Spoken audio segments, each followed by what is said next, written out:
அதாவது எடப்பாடி பழனிசாமி நான் தான் என்னுடைய தலைமையில கூட்டணி, நான் தான் முதலமைச்சர் என்கிறாரு. ஆனா பாரதிய ஜனதா கட்சி அது பேசி முடிவு செய்யப்படும் என்கிறது.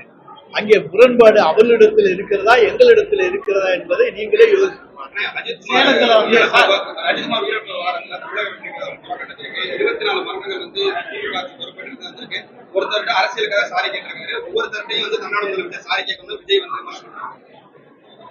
அதாவது அவருக்கெல்லாம் பதில் சொல்ல வேண்டிய அவசியம் இல்லை என்று சொன்னாலும் கூட, ஒரு குடும்பத்திலே ஒரு குற்றம் நிகழ்ந்து விட்டால் அங்கே வருத்தம் தெரிவிப்பது என்பது மனிதாபிமானம். அந்த மனிதாபிமானம் மிக்க முதலமைச்சர் தான் எங்களுடைய முதலமைச்சர்.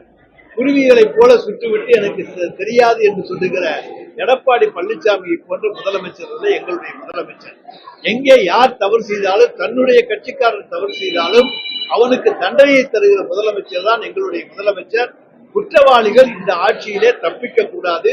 தவறு செய்தவன் தண்டிக்கப்பட வேண்டும், அவனுக்கு தண்டனை பெற்றுத்தர வேண்டும் என்பதுதான் இந்த ஆட்சியினுடைய நோக்கம்.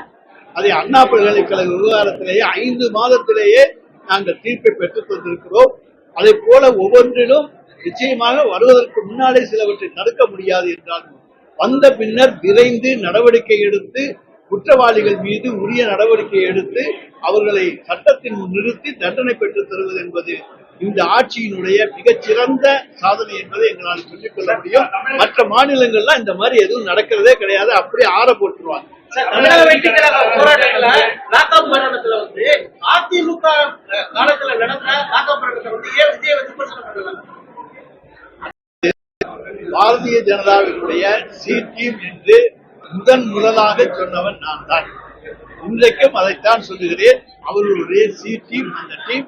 எனவே அதை பற்றி எங்களுக்கு கவலை இல்லை. அவர் நிச்சயமாக அவர்களை பற்றியெல்லாம் விமர்சிக்க மாட்டார்.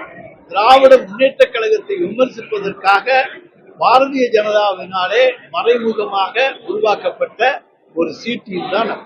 பிளே ஸ்டோர் மற்றும் ஆப் ஸ்டோரில் இருந்து பாலிமர் செயலியை QR கோடு மூலம் பதிவிறக்கம் செய்யுங்கள். செய்திகளை உடனுக்குடன் பெறுங்கள்.